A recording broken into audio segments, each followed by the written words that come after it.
गोरी बहन की शादी। विद्या बेटी, ये ले, ये साड़ी पहनकर तैयार हो जा। ये बादामी रंग तेरे गोरे रंग पे खूब खिलेगा।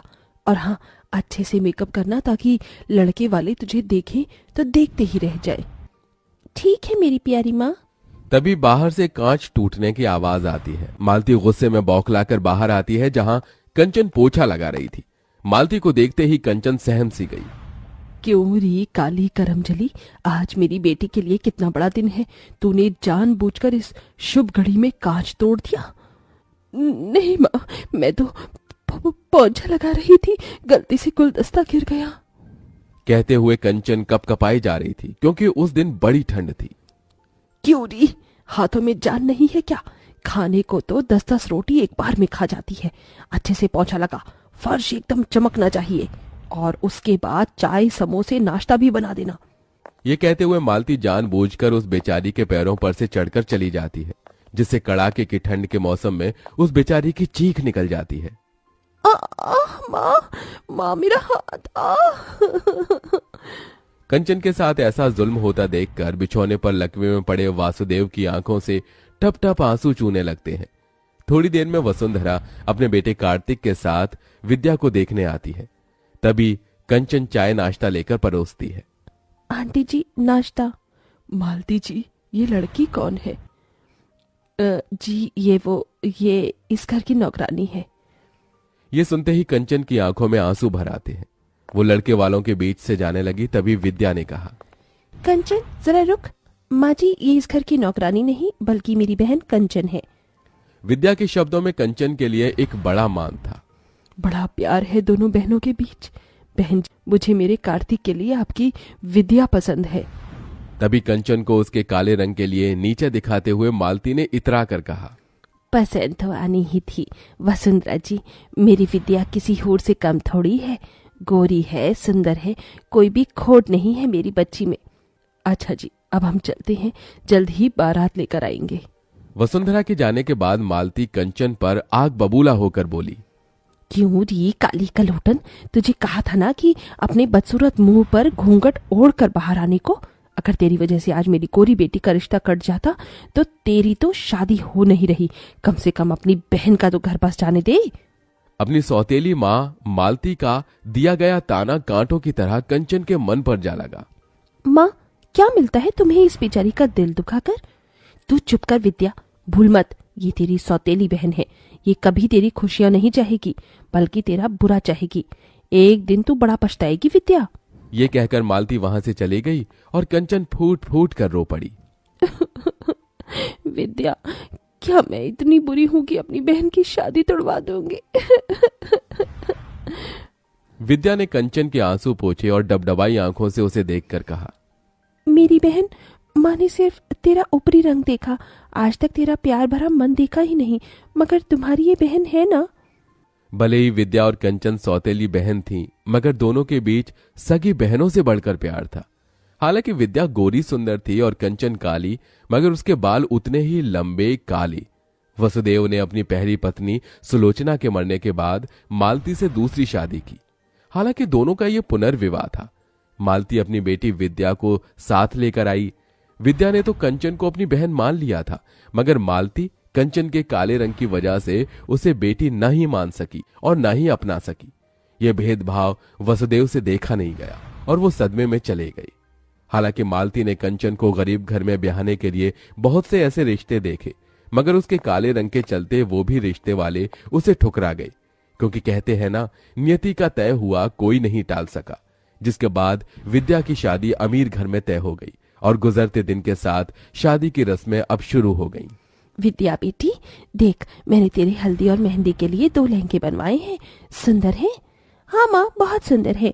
पर माँ, कंचन के लिए लहंगा? कंचन का नाम सुनते ही मालती चिढ़ गई।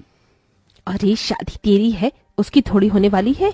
दुल्हन तू है और कंचन मेरी बहन।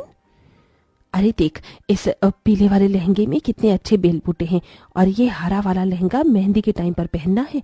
तेरी माँ ने कैमरे वाले को भी बुलाया है और तू चिंता मत कर, उसे भी दे दूंगी मैं कपड़ा। थैंक यू माँ।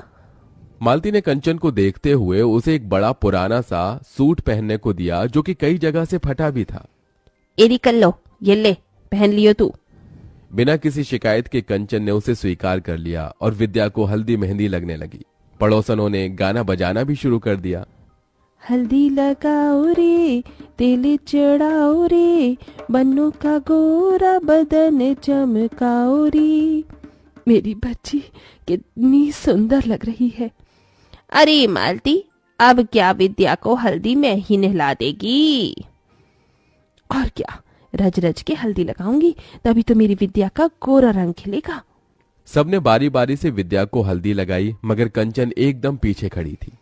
कंचन, तू अपनी बहन को हल्दी नहीं लगाएगी? आना, दूर क्यों खड़ी है? तभी मालती ने कंचन को हल्दी लगाने से रोक दिया। क्या हुआ माँ, तुमने मुझे रोक क्यों दिया? क्योंकि मैं नहीं चाहती कि तू अपने इन मनहूस काले हाथों से मेरी बेटी को हल्दी लगाए। कहीं मेरी बेटी का रिश्ता टूट गया तो? इतना अच्छा घर द्वार मिला है। मालती के साथ सभी पड़ोसन भी कंचन पर ताना कसने लगी। ठीक कह रही है मालती। अरे ये तो है ही अभागिन, दुनिया में आते ही माँ को खा गई। वही तो, इसे तो इस शादी के शुभ रस्मों से भी दूर ही रखो, इसकी काली नजर न लग जाए। होने वाली दुल्हन को वैसे भी इतनी गोरी और सुंदर जो है। बस बहुत हुआ। मैं मानती हूँ कि मेरी बहन का मुझे हल्दी लगाना मेरे लिए शुभ है। कंचन, मुझे हल्दी लगा। कंचन ने अपनी गोरी बहन को हल्दी मेहंदी लगाई, तभी कुछ हल्दी उसके चेहरे पर लग गई। हे राम, ये तो अपशकुन है। दुल्हन की हल्दी इसे भी लग गई। कंचन उस हल्दी को धोने लगी, तभी रुक जा कंचन, कहने दे इन्हें जो कहना है। मेरे लिए ये शुभ शगुन है। मुझे तो डर है बहना, कहीं ये कल्लो अपनी बहन की शादी काट कर खुद ना दुल्हन बन जाए। ये सुनकर तो जैसे मालती के मन में डर बैठ गया। शादी का दिन भी आ गया। कंचन विद्या के लिए खुश भी थी और उदास भी। विद्या, आज तू अपनी इस अभागन बहन को छोड़कर ससुराल चली जाएगी और मैं इस घर में तेरे बिना अकेली रह जाऊंगी।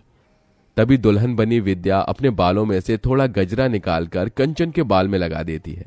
इस गजरे में तो मेरी बहन के लंबे काले बाल एकदम कह ढा रहे हैं। इतने में बारात आ जाती है। तभी मालती कंचन को अपने पास बुलाती है।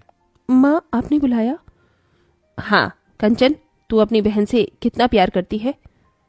अचानक ये सवाल क्यों माँ? क्योंकि मैं जानती हूँ, जब से विद्या का रिश्ता इतने बड़े घर द्वार में लगा है तो तुझसे देखा नहीं जा रहा। इसीलिए तू ये रिश्ता काटना चाहती है ताकि तेरी ताल गल सके और तेरी कोरी बहन की जगह कार्तिक से तू शादी कर सके। ये सुनकर कंचन टूट सी गई। नहीं माँ, ऐसा नहीं है। अगर ऐसा नहीं है तो फिर क्यों सजी धजी है तू? शादी तो तेरी बहन की है। साबित कर दे कि तू मेरी विद्या का बुरा नहीं चाहती।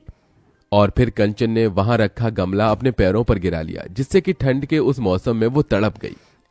माँ, लो माँ, इस बदनसीब बहन ने साबित कर दिया।